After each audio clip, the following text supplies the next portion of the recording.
Bright nightclubs lined the streets of Claremont, drawing excited young people out at night. But in the 1990s, this fun area hit by a cruel killer. How could a bad murderer hide in plain sight? What evil hide in this normally peaceful place? As police searched for clues, a whole city was filled with fear, wondering, who will this serial killer hurt next? On a calm January night in 1996, 18-year-old Sarah Spiers was celebrating Australia Day with friends at Club Bay View in Claremont. She had just graduated high school the previous year and was excitedly looking forward to the future. At 2 a.m., Sarah called a taxi to take her home to the nearby area of Mosman Park. She was chatting happily to the club bouncer as she waited for her ride. But when the taxi arrived, Sarah was never to be seen. Sarah's extremely upset parents looked everywhere to find her. The police searched all of Claremont's parks and the nearby Swan River, worried she had been taken. But it was like Sarah had vanished completely. Her heartbroken family could only wish she was somehow still okay. They prayed their daughter was still alive. It's been 26 years since the Claremont Serial Killings, and the body of Sarah Spiers still hasn't been found. Then 7 months later, another young woman vanished from Claremont streets. 23-year-old Jane Rimmer was a bubbly childcare worker who loved spending time with family and friends. On June 6th, Jane had been drinking at the Continental Hotel in Claremont before stopping by Club Bay View. She was spotted playfully hugging a friend outside the club at midnight. CCTV captured her walking confidently down highway by herself, but that was the last image caught of Jane before her life was cut brutally short. When Jane's concerned mother told the police she was missing, they quickly thought something bad had happened. They looked through the wooded areas where Jane often walked her dog. But it took 2 months before Jane's body was sadly found. It doesn't make you feel very safe here at all. I wouldn't come out here on my own, that's for sure. Everyone feels the same, they won't come into Claremont at all. Are you scared? Definitely. A mom picking flowers with her kids discovered Jane in Wellard, south of Perth. Jane was uncovered with no clothes in the bushes, hidden under branches. Her special jewelry and recognizable clothes were tossed around close by. She'd been hit many times in a violent, cruel way. The police knew a bad person had hurt Jane in a horrific way before dumping her body far from Claremont. Perth was filled with fear as it became clear a cruel killer was hunting young women in Claremont. Sarah Spiers' vanishing was now thought to be connected.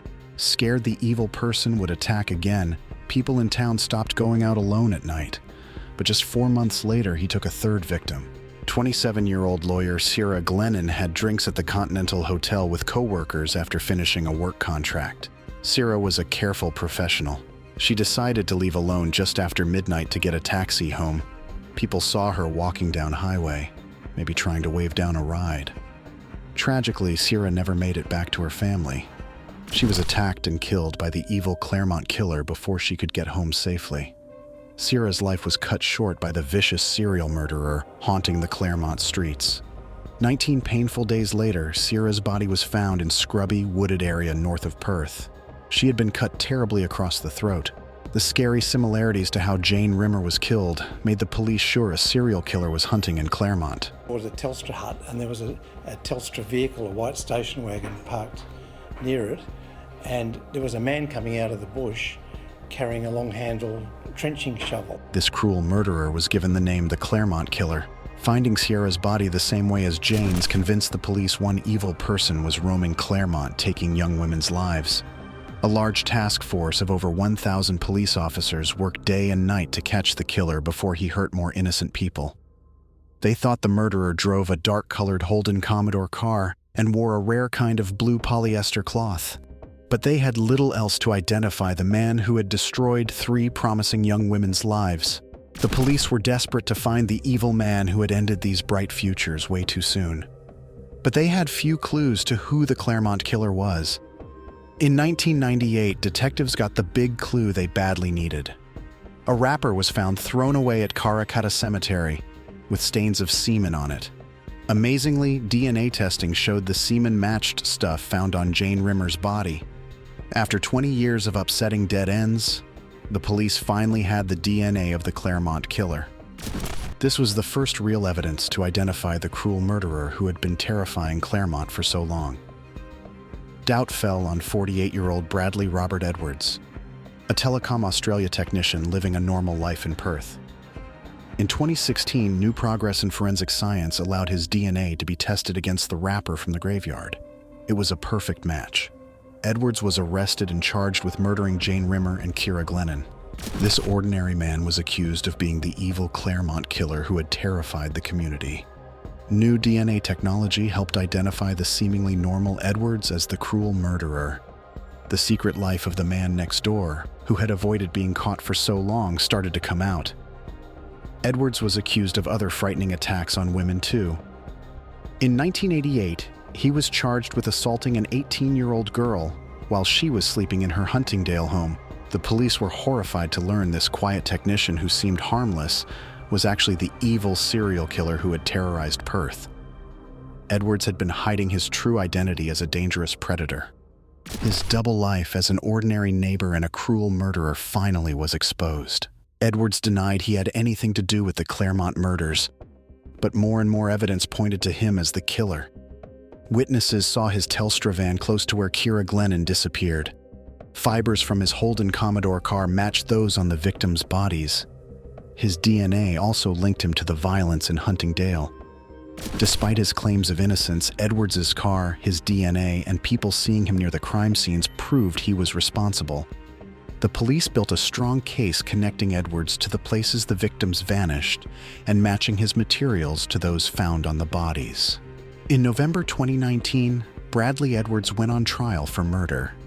The trial was held at the Supreme Court of Western Australia. For 7 months, prosecutors brought over 200 witnesses to testify. The witnesses explained how Edwards' DNA connected him to the murders. Jane Rimmer and Ciara Glennon's loved ones gave emotional statements about the lives lost because of Edwards. Finally, in June 2020, Edwards was found guilty of murdering Jane Rimmer and Ciara Glennon. There were cheers in the courtroom when the judge sentenced Edwards to life in prison with no chance of bail for at least 40 years. This verdict brought some comfort to the victims' families. You willfully murdered Sarah Spiers. My verdict is that you are not guilty. But Sarah Spiers' case is still unsolved. Her body has not been found. The Claremont killings changed Perth forever. Women stopped going out alone at night. They no longer felt safe in their community. Even today, 25 years later, the city still grieves the futures taken by this shocking evil. While Edwards will die in prison, the Spiers family still searches for answers. Perth will never forget Bradley Robert Edwards. His crimes brought terror that cannot be forgotten. The city changed after his brutal murders of Jane Rimmer and Ciara Glennon. Sarah Spiers' case remains unsolved but not forgotten.